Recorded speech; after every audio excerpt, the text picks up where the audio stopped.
Hey everyone, and welcome back to the Academy Insider Podcast. Today's episode you are going to love. I'm joined by my guys, Tim and Max. They're going to introduce themselves with their real Navy ranks after this, but we're talking all things service assignment at the United States Naval Academy. So if you're interested to learn about what communities midshipmen can commission into after graduating from the Naval Academy, how that process works, how midshipmen submit their preferences, and what goes into the assignment of a midshipman to their service community, then check out this episode. You're going to love it. If you have any questions, let me know. Otherwise, we're going to get right into it, and I hope you enjoy the listen.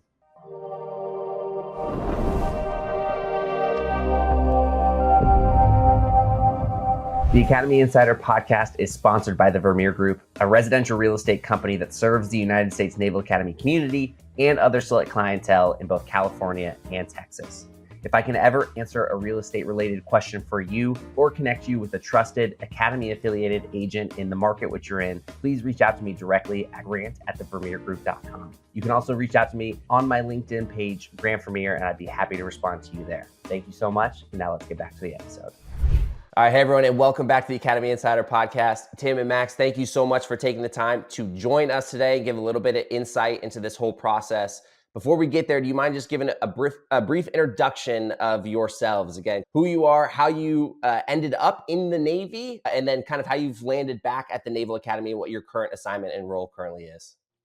Sure. Hey, Grant, thank you for the opportunity to address your audience on this topic today. My name is Tim Leonardi, Commander Tim Leonardi. I'm the chairman of Officer Accessions and Talent Optimization here at the Naval Academy, a graduate of the great class of 2004. So coming up on our 20-year reunion, it's awesome to be back where it started. So I joined the Navy and came to the Naval Academy because of a grade school classmate of mine. Her brother was a midshipman, and that kind of always stuck in the back of my brain. And this was a place where I could do the two things I most wanted to do in college, which was commission in the Navy and a Division I team. So that all came together for me here. Along the way, I was a E-2 Hawkeye mission commander, Top Gun air intercept controller, a naval ROTC instructor, worked as an admiral's flag aide, worked with Marine aviation and a tactical air control squadron, the Pentagon on the Joint Staff, and my most recent job prior to coming here, I was Air Operations Officer on the USS Ronald Reagan, forward deployed in Yokosuka, Japan. Love it. And Max? So maybe not quite as interesting a history. It's just because you're younger. You're just younger. Yeah, it's just younger. I am a Maryland native. I grew up in Baltimore City. So I kind of always been exposed to a lot of the Navy had going on around me, but I did not go to the academy. I actually went to school in upstate New York. Stayed in school for a long time. Actually ended up working as a civil engineer for several years after school. And a couple years of doing that, I still had the desire to serve, and aviation had always been a passion of mine. Started putting in applications, and Navy said, "We'll take you." It was an easy sell on my end. So fast forward, ended up being a 60 Romeo pilot. I did my fleet tour out of Jacksonville, Florida. I had an absolute blast on it. A lot of underways, a couple deployments, and then this is my first short tour. So just got here this past year. Congratulations. That's exciting. And for anyone, if they're like midshipman parents listening out there that have no idea what a 60 Romeo is, you mind just giving a quick rundown of what that helicopter is in the general mission that it does? So the Navy flies H-60, so very similar to an Army Black Hawk. Most people are familiar with that. We fly the same airframe. We've just done some Navy things to it. We painted it gray. All right, maybe That's important. Haze gray, baby. We have two versions of it. The version that I fly is the 60 Romeo series. That is especially tailored for anti-submarine warfare. And we have a couple sensors on it that just make it a super capable asset for the ship. It gives the ship a lot of situational awareness about what's going on around them. And then we do fly another version of the 60 as well called the 60 Sierra, which is more the all-purpose sport utility vehicle. So they can move stuff, but they're also fully surface warfare capable, and they're the pointy end of the stick. Yeah, 100%. As a cryptologic officer on submarines in my previous life, trying to stay hidden from aircraft, etc., hearing you guys in exercises was the worst thing in the world, dude. Oh, that radar is loud. That radar is loud. But no, I appreciate you both for being here with us today to touch on a topic that's really integral to the Naval Academy experience, which is this idea of service selection.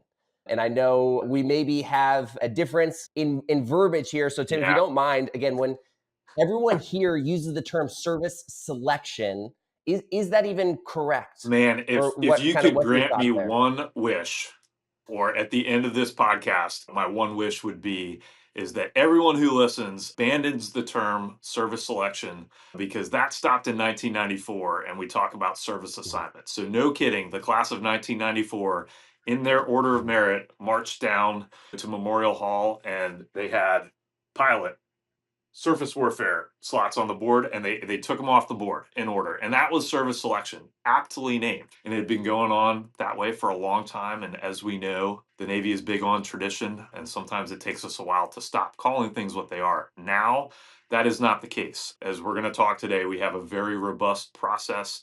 Midshipman preference is still one of the absolute paramount factors in that process, but Yeah, at the end of the day, it is a community, a warfare community in the Navy that is vetting midshipmen's records, allowing or assessing them into that community, and it is service sure. assignment. The midshipmen are ultimately assigned to that community and notified this year on the 21st of November.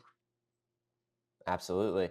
And I love that you use the term again. There's still midshipman preference is still considered, but it's not like they're selecting off a board anymore. And so, what other factors go into the service assignment process now at the academy? Again, in my time, we utilized kind of a triangle, right? You had your aptitude and performance, you had your preference, and then you have needs of the Navy. Is that still the overall triangle, or kind of what factors are being considered by your office and just all the warfare Sure. communities? Well, Max, you're the engineer, more about triangles Yeah. than the history major. So why don't you That, go ahead?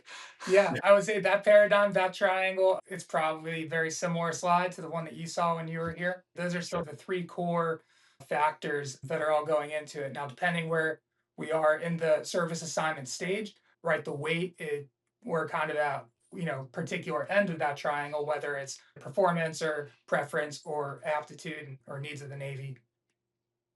Yeah. Sure. And when we talk about this concept of needs of the Navy, what are we referencing, and who sets these needs of the Navy? Kind of what are we talking about when Sure. that phrase is being utilized? No, and I think when you get to what affects the Naval Academy, our process, Yeah. those needs of Yep. the Navy are the goals that the Chief of Navy Personnel gives us each fiscal year for officer accessions, right? And of Yep. course, those are based on CNO's navigational plan, SecNav guidance, what communities are overmanned, undermanned, overfunded, underfunded, all the things that go into making the Navy the Navy. But ultimately that Mhm. coalesces for us in the goals that we are given each fiscal year for how many pilots, how many submariners are going to come out of, hopefully come out of the Naval Academy that year. Sure. And what are these different communities? You kind of mentioned we have the pilot slots, we Sure. have the submarine slots, you have some of these iconic communities that are associated with the naval service. But what are the different communities a midshipman can join for their commission service? And how are midshipmen getting exposed to all these different communities that exist out there to have an idea if that's what they want to do? Or again, put in their preference for what they want to do? Sure. So the communities that are available and the ones that we Mhm. focus on are what we call unrestricted line communities. And as you say, iconic, traditional, whatever air quote word you want to use, that is what they are. And those are naval aviation, which is comprised of pilots and naval flight officers, submarines, surface Mhm. warfare, which also has a nuclear power track to it, where those officers will train as surface warfare officers, but ultimately do service on an aircraft carrier in the nuclear propulsion plant. And then, in addition to that, you have explosive ordnance disposal and naval special warfare, right, or Navy SEALs. So those are our line communities. I didn't miss any, did I, Max? Those are the big ones. Yeah, those are the big ones. So, and 95% per Navy instruction of midshipmen are supposed to go into those line communities. Now, I'll let Max talk about. We also have restricted line communities Mhm. that if a midshipman unfortunately sustains an injury while they're here, or a condition is identified that prevents them from serving in those communities, but still allows them to serve in the Navy in a different capacity, we allow them to go into those restricted line communities or staff corps. Yeah, so right, and the goal, like mission of the Naval Academy, is to put 95% of the commissioning class is going to some kind of unrestricted line billet or into the Marine Corps, which same thing as an unrestricted line, just the most rigorous Mhm. medical standards and physical qualification standards, if you will. Uh, Separate from that, the restricted line, the more support role, specifically like more limited in the command opportunities that are available. But separate from Sure. that, the traditional communities from that used to be information warfare, which is really divided up into several sub communities, which we can talk about if Mhm. you'd like. Supply corps, and then medical corps as well is technically in that staff corps side of the house, but there are Sure. some agreements put in place that they actually do have an exception to take physically qualified midshipmen to that route. Civil Yep. engineering corps. So those are the Sure. main ones. And kind of like you're mentioning with the medical corps, there's this exemption, even if someone is fully medically qualified. When I was going through it, there was a brief window where like the class of 16 and 17 had fully qualified midshipmen commissioning into the information warfare community. And I happened to be one of those people who actually directly commissioned as a fully qualified, physically qualified midshipman into the cryptologic community. Is that something that is still continuing? Or again, are these kind of in a case by case, year by year situation based on what we're talking about of the needs of the Navy and the overall factors that are being in play? So that you're exactly right. So it's kind of case by case, year by year, but the general guidance is if we are able to meet those unrestricted line community goals to include the Marine Corps, Mhm. 25% is coming off the top for that. But if we're able Sure. to meet those Navy unrestricted line goals, then there is an opportunity for some physically qualified midshipmen to matriculate into information warfare. And it is Mhm. exactly as you said, just dependent on what the overall picture is for the year as far as the unrestricted line requirements as to whether or not that will be able to happen. But usually you're going to have at least a couple midshipmen based on the qualifications that the different sub communities in information warfare are going after that will ultimately qualify, but yet still be fully physically qualified for line. Sure, absolutely. And Max, I love the way you mentioned that kind of again with these restricted line communities really just being limited in their command opportunities. I want to be very clear for all the parents out there that are listening. If you go restricted line community, that doesn't mean you're not like in the Navy and doing Navy things, right? Again, as a cryptologic officer, I did 4 submarine deployments. When we talk about the supply corps, there's a chop on every submarine, there's a supply officer on every ship with every aviation squadron, right? Just because you're in one of these restricted line communities doesn't mean you're not Oh, doing uh, Navy Yeah, things. doing the absolutely. things very much. Yeah, absolutely. I mean, most famous supply officer in the history of the Navy, Roger Staubach, his most famous picture is outside of a supply base in South Vietnam. Absolutely. Restricted line and staff corps are integral communities in the overall mission of the Navy. And in that kind of traditional, when you think of a Navy deployment, most oftentimes those communities are standing right alongside the unrestricted line. No, absolutely. And from your perspective in your office and your role at the Naval Academy, what do you guys hope that midshipmen get out of summer trainings? Like when we come to selecting preferences in this service assignment process, what are you hoping midshipmen get out of the summer trainings to kind of, again, give them a good sense of maybe this is something I would like to consider when it comes to my for lack of a better term, my job when I commission and graduate? I mean, I'll say, as somebody who did not come from a military family and right, having not come to a service academy, a lot of my coming into the Navy was like very very dependent on committing as an adult. This is what I want to do, and I'm going to try to find a way to work through it. But I really had no idea what it was going to be like. Such an advantage for midshipmen coming here to get out of summer trainings or their various cruises that they go through is, hey, what is it like to be underway on a submarine or a surface ship for a few days? If they get an aviation cruise later on, like, hey, what is it like to be in the back seat of a fighter jet? I found out very quickly the things I did and did not like about flying, but had no way to prepare for it. Whereas, somebody coming through here really gets that glimpse of, hey, this is a career that I'm setting myself up for. Here's really what I can see myself doing for the next, 5 or 20 years. Yeah, the investment that we make in summer training is pretty incredible. It's very important because exactly what Max is saying, but it's kind of as a midshipman the same treatment we give about a three-star admiral when they come to a base or a squadron or a ship, and that is you're getting that as a 20, 21, 22-year-old midshipmen, but it is for good reason. It's because the Navy, Congress, the US government has identified the US Naval Academy as a place where we're going to have a cornerstone of our professional officer corps, and we're going to open up opportunities based on that. So all I really ask is that make the taxpayers' money worthwhile, right? Ask the questions, get answers to those questions, find out what community is best for you. I never fault someone who doesn't make a career out of the Navy. Life changes. I'm still in, but I don't judge anybody who's not. But what you should do, right, is set yourself up for a career. And we give you an Mhm. amazing opportunity at the Naval Academy to see everything that's out there, and not just in summer training, right? Throughout the course of the year. Service assignment, I like to say, is a 4-year process, and it really begins on I Day, right? Yeah. And we emphasize this to the midshipmen who have already committed to a community and the various officers on the yard, that the impression that you are giving them is representative of your community. And Mm. midshipmen are going to start to develop that idea like, oh man, I really connect with Lieutenant so and so, Captain so and so is really inspiring. And they start to associate those things. So their mental picture of certain communities starts very early, and then it's reinforced with that summer training and various opportunities within the academic year that we give the communities to have outreach to the midshipmen. But the summer training is really a culminating event that's important in that process. I love that. I think the more we can heighten that, just to encourage midshipmen to be really proactive with finding mentors on the yard and just talking to people. Like you're saying, service assignment is a 4-year process, and again, you'll get glimpses in the weeks of summer training. But like you're saying, having someone tell you their story and be like, "This is what I've done. This is what life has been like for me." Someone that you resonate with, someone that you would like to emulate, and be able to see that.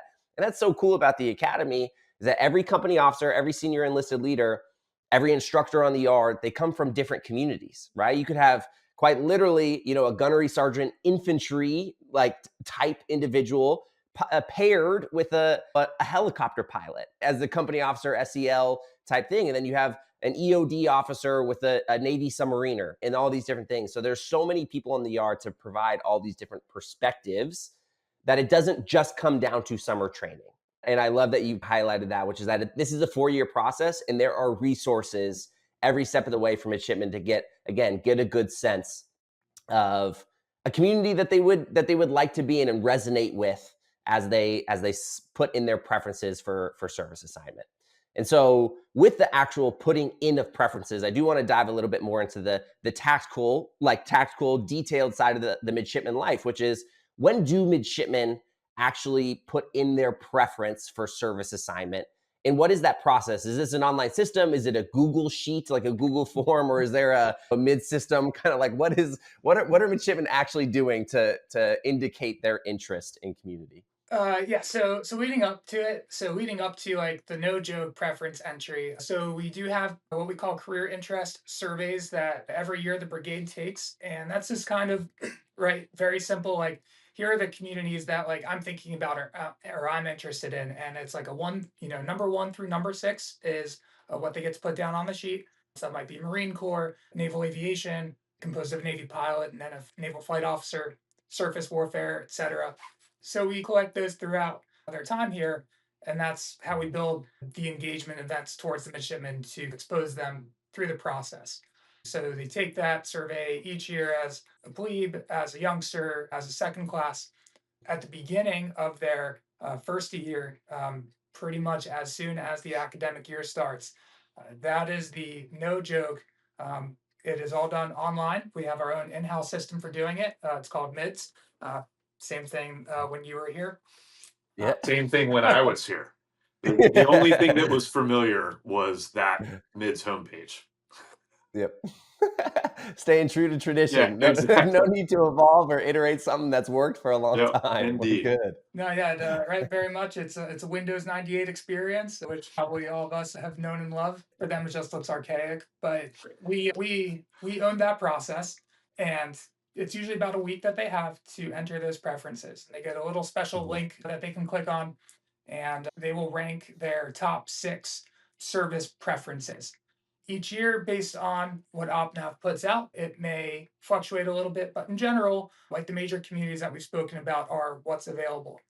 They get to put in a preference statement for their top two preferences. So uh, as those essentially what our job applications go to the respective community review boards. Those communities actually get to see, hey, like here's a personal statement. It's not just a binary like order of merit, GPA, and whatever other metric. There is a qualitative component to it, and then some communities do have specific priorities, if you will. So Marine Corps, they can list, I would like to be a ground officer first or and a pilot second, or I would only like to be a ground officer, only like to be a pilot.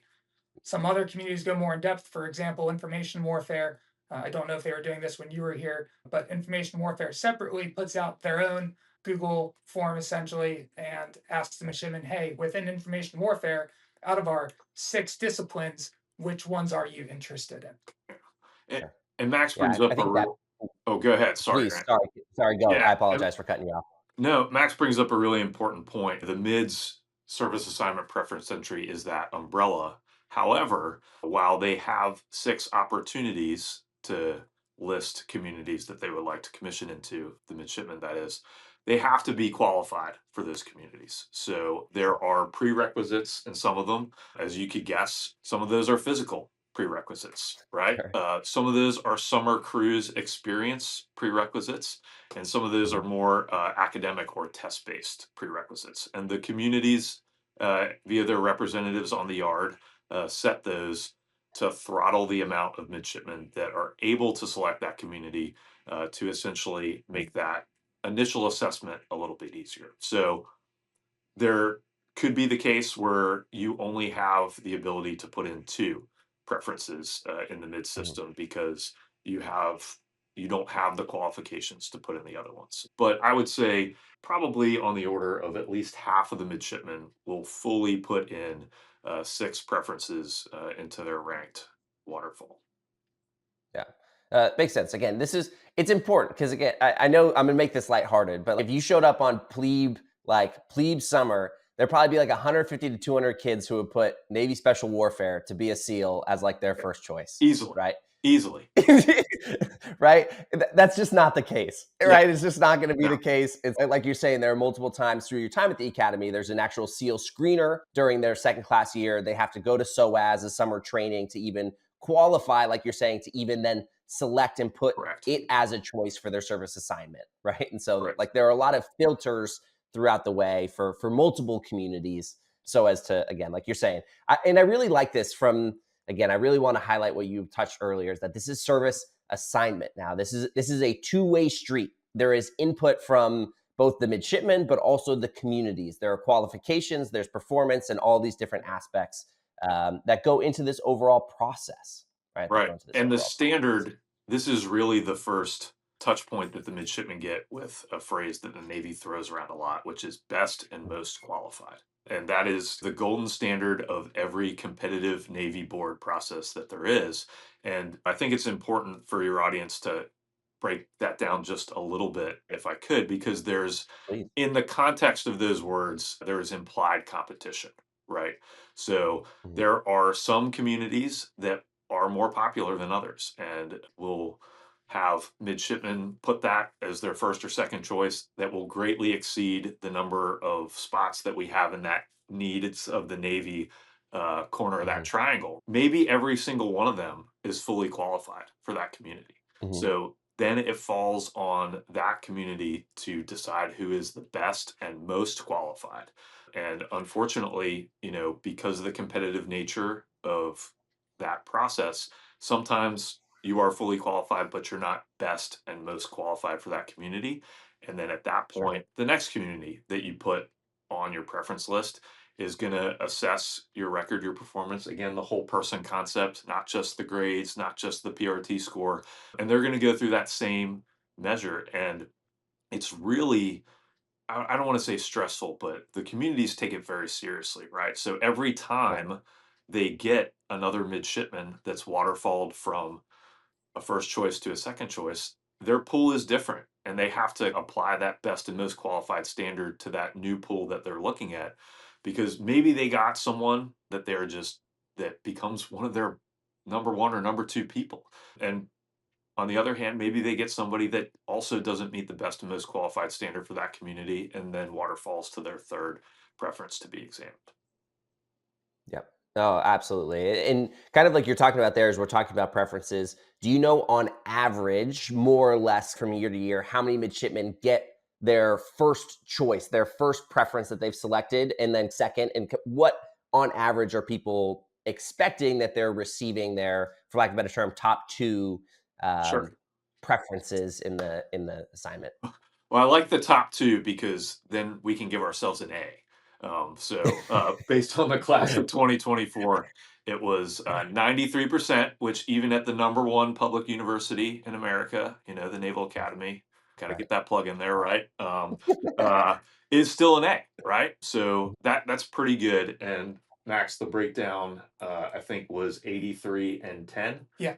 So 83% get their first choice, 10 get their second choice. I'm not super confident in exact numbers from years previous, but what I can tell you is while the first or second number sometimes changes based on the requirements that the Chief of Navy personnel gives us, the aggregate of that first and second choice is consistently in the 90s. So Sure. that should make people out there, both parents who, want the best for their son or Mhm. daughter, and the midshipmen as well who might be tuning in. That's a that's pretty good for a organization that's as large as the Navy, and Mhm. a sample size that's as large as a commissioning class, which is larger than when I commissioned for sure, on the order of about 1,100 a year now. Sure, absolutely. And there was one thing that I wanted to touch on because there's Max. You mentioned it when you were talking about the information warfare community and how there are sub communities that you can provide additional, again, insight of what my priorities are within there. Because again, I was a cryptologic officer. The cryptologic officers, the information professional officers, the METOC officers, we all wear the same warfare pin, right? We are all an information warfare officer, but we have separate designators, and that allows us to get detailed to different commands and be different places doing different jobs. So all that is important. And on that side, you are knowing what designator you're going to be prior to commissioning. Now, for all the people, again, there are a lot of people out here who love naval aviation, right? If someone is selecting like to be a Navy pilot, are they selecting what aircraft they're wanting to fly? Does a midshipman know that at service assignment, or is that something that happens future down the line? So no, it is not Air Force drop night style. For Navy Sweet. style, yeah. So right, they'll find out on service notification day whether it's going to be Navy pilot or Naval Flight Officer. But pipeline assignment and selection for us does not start until you're already in the flight school process. Yep. So Sweet. you'll Yeah. you'll fly for a while before you actually find out what you're going to fly. Yeah. And it happens, there's kind of various branches and sequels throughout flight training where, it dovetails one way or another to land-based versus ship-based aircraft, rotary wing to fixed wing. A very different process than the Air Force for sure. Makes it probably a little less sexy than the ship selection night that the surface warfare guys get to do subsequent to surface assignment notification. But I think everybody who selects that track is pretty happy and pretty excited to fly a gray aircraft at some point in their career. Love it. Yeah. Again, I just wanted to highlight that question because I feel like some people assume like, oh no, I'm gonna like I watched Top Gun. I'm coming to the Naval Academy, and I know I'm gonna be a jet pilot like the day I graduate from the Naval Academy. So just want to provide again transparency to the process, right? As you go through this, you would just be finding out that you're going to be a Navy pilot baseline. Then you're Correct. going to Pensacola, you're going to flight school, and then from there, the airframe that you're going to fly will, like you were saying, Tim, there's branches throughout the process that will get you that lay into the specific aircraft that you will fly for your time as a Navy officer. All Yeah. right. So Yep. to some of just a couple of the one-offs, like the medical corps and some of the like submarines, like early selecting submarines, is that still a thing? Like how Oh many yeah. people, how many midshipmen are finding out their service assignment prior to this whole process going on in their first class year? Sure. The You mentioned the biggest one, which is the submarine early selection process, and that is really to facilitate the nuclear reactors interview, which is a logistical and administrative, I don't want to say burden, but a heavy logistical and administrative requirement on that community because each midshipman that commissions as a nuclear officer, whether surface or submarine, has to go to Naval Reactors headquarters in Washington, D.C. They meet Mhm. with this gauntlet of incredibly smart officers that do these, what they call technical interviews. And then ultimately they sit in front of the four-star Naval Reactors Yeah. actual, as we like to say, and they either get the thumbs up or the thumbs down. And that is not something you can do 50, 100 at a time. You're looking at 8 to 10 that do that. So what the submarine community has done is they've given midshipmen the opportunity who are so inclined to early select submarines so they can knock that process out. Mhm. Start spending that. What is it now? Yeah, $30,000 ish. Yeah, $30,000 signing The bonus. sweet signing little bonus. bonus. Start maybe spending that signing bonus at Mhm. least mentally a little bit early on whatever fine German automobile they have their eyes on and get the process going. But so that is the biggest one, and I think you usually have about 75 to 100 rough estimate that take that opportunity, right? And that has significantly increased since my time 20 years ago, right? That has become a much more robust process. You also alluded to the medical corps as a Mhm. specific one. That's a little bit different just because the program at the Naval Academy, while we get a goal from the Chief of Navy personnel for medical officers, it really almost is a parallel process to that line officer commissioning Okay. service assignment route because we don't know what that goal is going to be, which is tough for the midshipmen who have that as their desire. But at the same time, they also have to apply to medical school and get accepted to that. It's not a streamlined process where the Naval Academy has an agreement with the medical school, and if you're assigned to that, so they get to find out early whether they are qualified to move on in that process simply because applying to medical school is like a part-time job from I think the Sure. context that we've gotten. Yeah, I worked with those guys. Yeah. It's a whole other part of their life. So we don't want to Brutal process. it would just be disingenuous of us, right, Mhm. to allow them to continue that process if we know they're not Yeah. qualified. They will, while they won't get their official kind of service assignment notification, they will know Mhm. if they're either a primary, an alternate, or not qualified in that process so that they can make their own decision from there how much time they're going to invest because the time to do that application is significant. No, absolutely. And you mentioned the service assignment notification, which is where I want to move to the final piece of this. Sure. What does service assignment day actually look like? How are the midshipmen finding out, right? Again, you see a lot of these videos, like you're mentioning the Air Force Drop Night, where people losing their minds about the planes that they're going to fly. What does it look like at the academy? Is everyone together? Do they do it company specific? What is the process overall of the midshipmen finding out of their service assignment? And is it happening at the same time? Sure. So I can tell you, weather-wise, it was either a bright and sunny day if you got your first choice, or maybe, a dark and cloudy day if you did. But what it looks like is it's a hybrid of what you described, and it Mhm. culminates with everybody together. But what it starts out as is at that company unit level, where the company officer, as we talked in the beginning, probably that closest mentor that a midshipman has had, potentially been with that officer for 2 to 3 years, is going to be the one that gives the official notification of what their service assignment is. Now, there's a few one offs, right? Fall sports are going to be on the road. Officer Yep. representatives usually take that into consideration and they travel with the team Mhm. and take on kind of substitute for the company officer. But it starts there. After that, then usually what you'll see is the communities will get together. I know the senior Marine Colonel Reed is going to get all the Marine selects together and give them their Mhm. first hoorah and all that stuff. I think most of the communities plan something along those lines, and then the entire class gets together in Dahlgren Hall on the yard to celebrate as a big class. But it starts at that company level, then progresses to the community level, and ends up as a full class celebration. Yeah.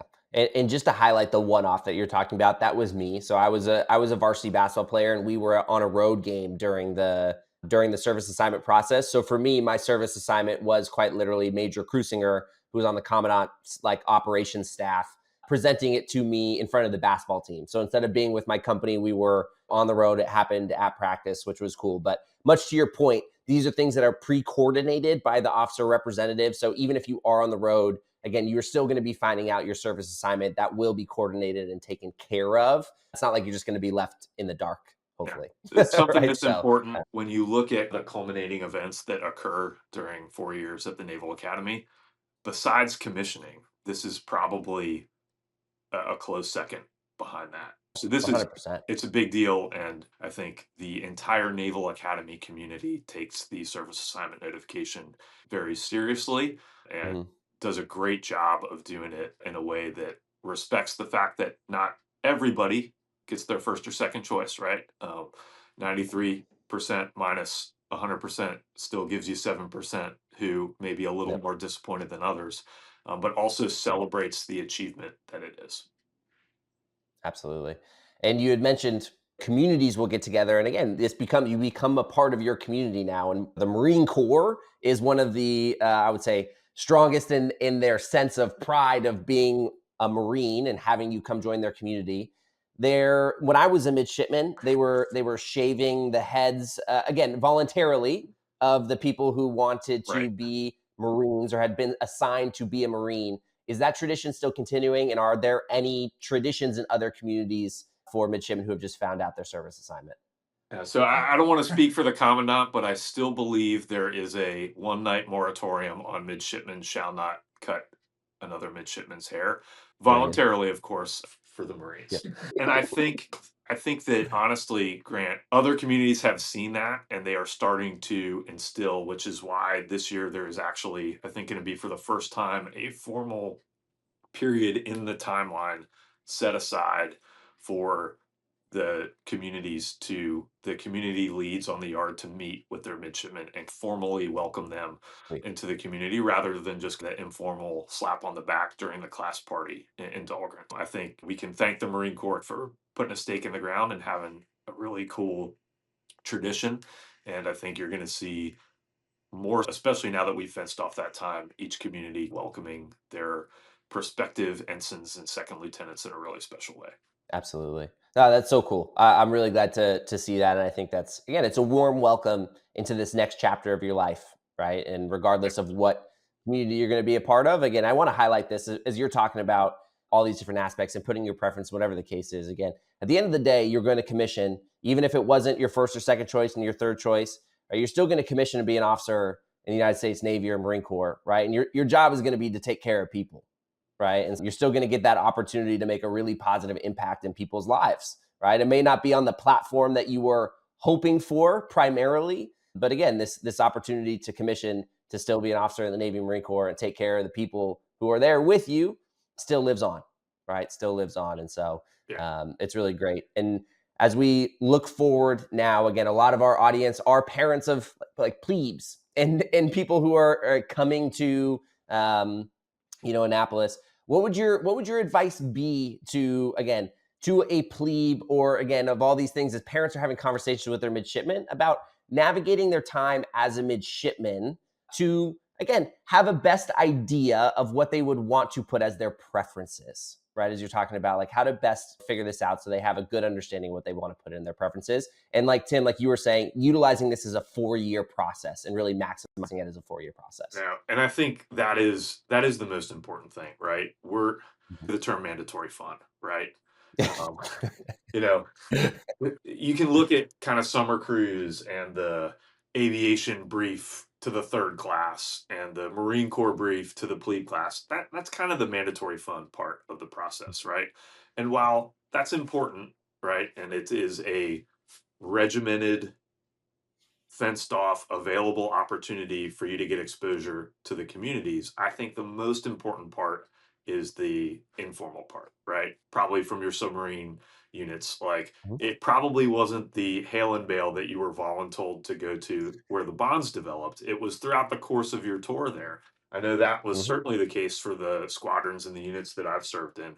And really the most important thing is engaging with representatives of the community on the yard. You could have a great summer cruise, or you could have one through no fault of that unit that's hosting you. It isn't so great. I know when I was an ROTC instructor, unfortunately, we sent midshipmen to an aviation squadron where that type of aircraft, the air boss, the 3-star in the Navy, did what they call red stripes those aircraft and said they couldn't fly because they were investigating a mechanical issue.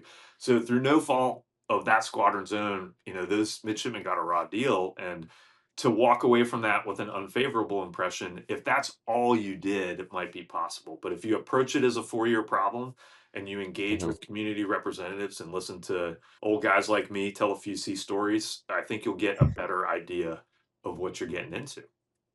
Yeah, I wholeheartedly agree. Right, like I hope summer training is a means to again highlight and attract midshipmen to want to be curious and inquire Yes. more with some mentors on the yard and talk with people. Right, because again, what like you're saying with the submarine thing, when you do 5 days on a like 3 days on a submarine and you do angles and dangles and you're eating pizza and watching movies with the captain, that's not what your life is like underway. Right, again, Right. it's a cool highlight of some of the amazing things, but you need to be curious. You need to find those mentors because, like you're saying, where the real bonds were, where the real like value and fulfillment of what came out of being a part of multiple submarine deployments were not those moments. Right. Right. It's the moments where you're active in operations, you're all exhausted, you're pushing through, you have a mission that you need to get done, you're taking care of your sailors. And those are the things that made being a part of the submarine operation incredible.